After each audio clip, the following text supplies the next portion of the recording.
What's up guys, my name is Lucas aka MagaLuke here, and today I will be doing a top 10 list of my favorite things in Tokaido. So, this is Tokaido if you guys did not know. These are all the characters you can get in the base game. This is the track aka the Tokaido, the road that we are going to be traveling along. As you can see, woo, goes all the way to the end there. Those are the panorama cards. This is everything that comes in the Crossroads expansion. Comes with a whole new selection board of new stuff to do. Kind of like a Crossroads. You can do either the regular stuff or the Crossroads stuff, and 6 new characters. And then a whole whack of characters here for the Matsuri expansion, in case you guys want to know there. So I do own both of those expansions, Crossroads and Matsuri. And I will be going over everything that I love about Tokaido and why you should love it too. So, number 1, I will be going over my first favorite thing, which is it's the opposite of a race. So, if you guys didn't know here, this is the starting track. And it's not about who can get to the end the fastest. In fact, you're going to want to go pretty much as slow as possible, because the rule is whoever is the last person in the track here, in this case it's Mr. Gray, is going to get to go next. So if this guy, Mr. Gray, decides to skip all the way ahead to that space there because that space gives him 3 money, he's not going to get to go again until he or she is the last person in the line again. So, for example, this yellow's going to get to go now. Maybe they'll just go there and go do some shopping. Blue's going to go over there. Green's going to go here. Purple's going to go here. And then now, everybody had a turn. It's going to be yellow again, who gets to go for another turn kind of thing. And Mr. Gray up here is going to be stuck, and he's going to be basically losing the game because he went too fast. He was not patient. He did not wait his chance to see if maybe he would get a chance to go get some money. Instead, they went all the way and skipped ahead. So that's my first favorite thing. I like how it's not a race. You actually want to go as slow as possible so you can go next as your turn. Number 2, my number 2 favorite thing is all of the characters and all of the powers you get from all of the characters. I think they're very fun, super unique, and I love variable player powers in games. They're also super simple for the most part, and they actually give you a huge advantage if you use them correctly. And all of them are balanced by different starting amounts of money. So as you can see here, this guy starts with 8 money, this guy starts with 7 money, this one starts with 6 money. And they all have different powers. For example, Kinko, whenever he buys food, he pays $1 less. Very, very simple power, but powerful enough for this to be a cool pick and a cool character to play. For example, this character here is represented by the imaginary purple player. Good choice, purple player. Way to choose Kinko. So if you guys didn't know, when you start the game, you get drawn 2 character tiles and you get to pick which one you want. Me and my friends sometimes draw out 3 character tiles and then pick the one we want because there are just so many and they're so diverse, and we wanted to try out some new ones. So you can kind of home rule that for yourself. So yeah, that's my second thing. I love all the powers. Some of them are a little bit complicated. You have to read them in the book, but some of them are super simple. Very, very, very cool powers there. This guy is very interesting. He can paint anything whenever he gets to a meal, but he only starts with $3. There's a bunch of cool stuff like that. All right, my number 3 favorite thing in Tokaido is going to be when you choose to go to the hot springs. So, boom, hot springs are right there. And if we pull from the top of the deck, we could either get a 2-point card or a 3-point card. Very simple. Hey, we got the 3-point card. That's the monkey. So this is my 3rd favorite thing in this in this whole game, is pulling the 3-cost card for the hot springs and seeing those 2 little monkeys having a little bath. I just think that's super fun. It's bragging rights. You know, you can tell your friends you saw some monkeys and you posted a photo with them on Instagram. Like, I don't know, it's just kind of fun. Then you can like add this to your collection. You got my little monkeys there. So that's super fun. I love that about Tokaido. I don't know why. It's just a silly little thing. All right, my number 4 thing is going twice in a row. So if you guys didn't know, you guys can go possibly more than twice in a row, but if you guys are generally speaking kind of good at the game, you won't let that happen. So for example, this would be a case if this was the board and this was the setup, this player here could take definitely 2 turns in a row by going here, right? Doing this action, and then all of a sudden, they're still the furthest behind. It's their turn all over again. They're going to go here. And then it's their turn again. Then they're going to go here. Boom. And then all of a sudden, it's green's turn. And then green's going to go here. And then all of a sudden, it's yellow's turn again. Holy moly. So that's awesome. I love that feeling when you get to go 2 times in a row. That's a really cool scenario. And it doesn't happen in many other games. Like, Tokaido allows you to go twice in a row because it's basically punishing someone from going too far ahead and grabbing something that they really want. So, like, you kind of get the scraps. But most of the time, there are no scraps. You want to do everything. You want to do a little bit of everything in this game. So, yeah, going twice sometimes happens, and it feels really good. Number 5 is buying a $1 meal. So if you guys go into the inn and you see all these meal cards here, some of them cost 3 coins. They all give the same amount of victory points, though. That's a 2-coin card. And this is another 2-coin card here. And they all give 6 victory points. Some of them are the same, though. You can't eat the same meal twice in a row. Here's a $1 meal right there, Dango. So when you draw all these cards, you're going to be looking at them. You're going to like, which one do I want to eat? You're going to pick the Dango. And you're going to grab that for yourself because it only cost you 1 coin and you got 6 victory points for that. That's awesome. And then the next person that comes in, they're going to look at the remaining cards and they're going to be like, oh man, who took the $1 meals, man? I'm stuck with this $2 meal, which is like whatever. But man, if you're stuck with a $3 meal, oh, that really sucks because you don't want to eat $3 meals most of the time unless that's your character. Some characters, such as this guy right here, Nampo, he gets bonus victory points if he eats expensive meals. I wonder why he wants expensive meals. He loves his food, but he only comes with $2. So it's like, how are you supposed to afford all of these expensive meals, right? You got to figure that out. That's the challenge. So anyway, that's another thing that I love about Tokaido. As well, there's I forgot one more point. Also, when you're choosing all these foods, some of these foods your opponents cannot actually take. So sometimes you can hate draft by looking around the board and seeing like, okay, Jimmy over there, he already ate a tempura, so he can't eat another tempura, so I'm not going to take the tempura. I'm going to leave them for Jimmy because he can't buy them. So that would be bad for him. So that would be good for me and good for everybody else. So that's also a thing you can do in Tokaido. So I like the hate drafting.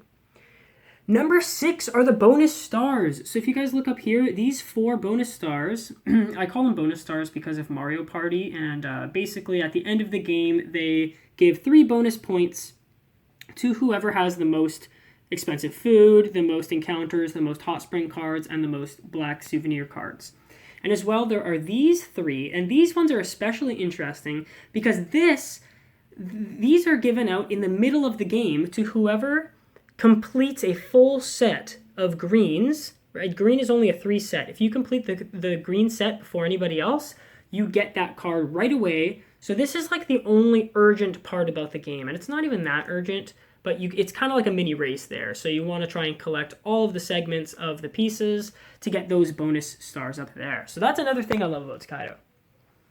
Next is shopping. So when you go shopping here, you draw 3 cards from the top of the black deck here. And some of these cards here are rather expensive, as you can see. So if this was my option here, this is a little bit unlucky, right? None of these cards cost 1 coin. They could cost 1 coin, 2 coins, or 3 coins. And as well, these symbols can be 4 different symbols. So for example, here's a sushi symbol. And there should be another symbol. This is another sushi card. I did not prep this. Here's another card like that one. Here's another. Well, we're not getting very lucky here. So this is exactly why I love when it happens.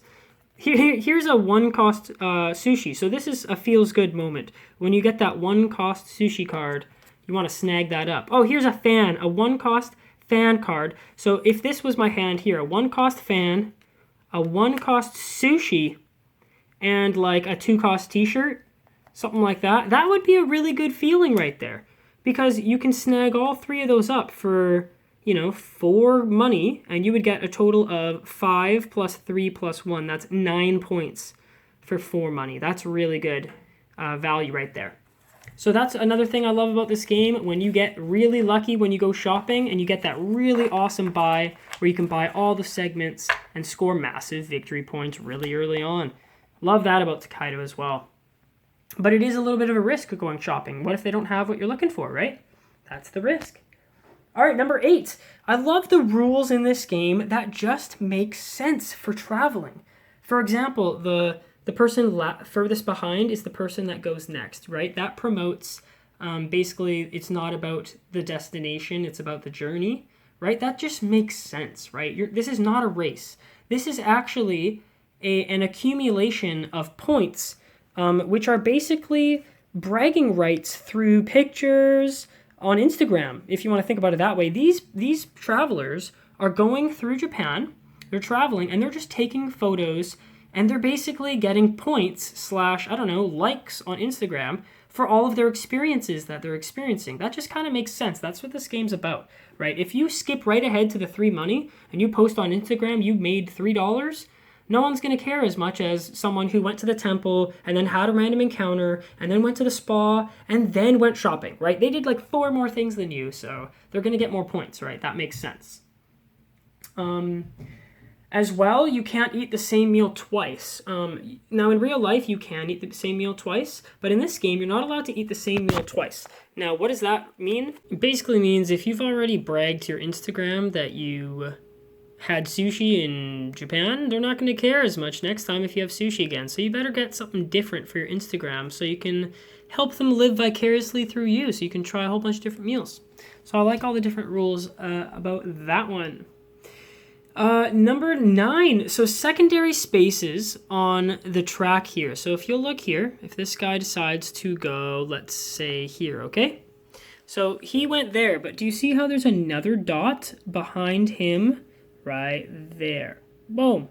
That means if someone wanted to, they could take that spot. And this person would be technically further behind this person because this, if this person wants to go back to the track, they have to go there, which means they're technically a space behind, which makes sense once again. But these spaces here that are around, these spaces, you can't go there unless somebody is already occupying the main road space. So it's kind of like an extra space, but it's a bonus space. So it kind of makes this space that has an open space there, kind of makes it less desirable, because when you go here, it allows the next person that goes behind you to basically go before you do now. So you were before them in the turn order, but now they're ahead of you. So it allows for the turn orders to shuffle around quite a bit. And I kind of think that's interesting. So let's say Mr. Gray goes there. Right now, this guy's going to go on this gray spot. And then blue's going to go, or green's going to go over here. And I just like the secondary spot stuff. Now, speaking of secondary spots, we have this whole other expansion called Crossroads that adds a whole bunch of secondary spots to a whole bunch of places. For example, if you ever choose to go on a sightseeing place, such as you grab yourself a blue card, instead of doing that in the Crossroads expansion, instead of grabbing this blue card here, which would get you 1 point if it was the first one in your row, or you could get this cherry tree card, which is worth 1 coin and 2 victory points. So if you compare that just solely to number 1, it's a crazy improvement. So these cherry tree cards, they're very valuable, and once the deck of cherry tree cards runs out, it runs out. And I believe there's only like maybe 6 cherry tree cards. 1, 2, 3, 4, 5, 6, something like that. There's like 6 cherry tree cards, okay? And then there's a whole bunch of other options as well. Like if you want to go to the premium spa, you can pay 1 coin to get the premium spa experience, which gets you 4 victory points instead of the gamble between 2 or 3. Now, if it was me, I would gamble every time because I know I'm going to pull that monkey card and get 3. And 3 victory points for free is better than 4 victory points for $1. But sometimes you do need those extra points and you have money to spare. So I like that. All right, number 10 is just going to be the overall aesthetic and the color palette that they use. I love the light kind of pastel-y kind of color of this game. It's so peaceful. It really does promote just a relaxing atmosphere, not a very cutthroat atmosphere or anything like that. I just like I like how the game is just so wholesome, you know? It promotes a wholesome kind of experience. And just the colors on these cards, the characters themselves, how creative this game gets with all the variable player powers, and I just love the overall aesthetic, especially the Japanese kind of looking people, you know. Just feels like you're going on a little bit of a journey yourself every time you play the game. A little bit of a journey yourself through Japan. So I love that. And my number 11 bonus favorite thing, if I had to choose, it would just be the fact that Crossroads exists. I think this is one of the best expansions for any board game ever. Crossroads is absolutely fantastic. You don't need to play with it by any means. I still have tons of fun playing base game Tokaido, but this just adds so many more things to do, especially with these cards here. A lot of these break the game. Stop on a single space that's occupied by another travel as if it was a double space. So like there's a bunch of stuff like that that just allow you to break the game. These encounter cards as well are like late game missions. So this gives you 2 victory points per accomplishment, 1 point per calligraphy card.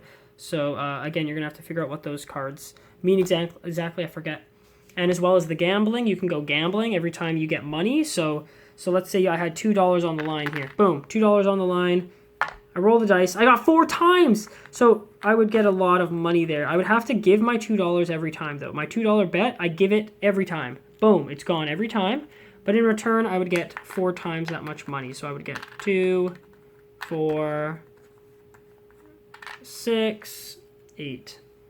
So I would turn $2 into $8, and I would make plus $6 right there. So that's the best case scenario, though. I got pretty lucky with that dice roll. You can also get a bad dice roll, like that one, times 2. So what that would mean is you pay your $2. Every time you have to pay $2, and you would get $4 from the bank, which means you only really made $2 overall, which was actually the wrong choice, because if you went to the farm, you would get $3 just by normal. But if you have the Crossroads expansion, instead of just getting $3, you can gamble. And if you gamble and you get the times 2, you still made money. You still made $2, but you could have made $3. So really, you're hoping for the times 3 or the times 4. And if you guys look at the dice here, there are 2 times 3s and 1 times 4. So half of the dice is a better option than this. So there you go. There's also that.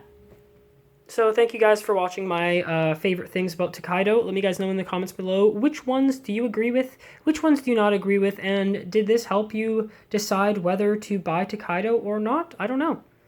Let me know in the comment section below, and we'll catch you guys next time. MagaLuke out. Peace!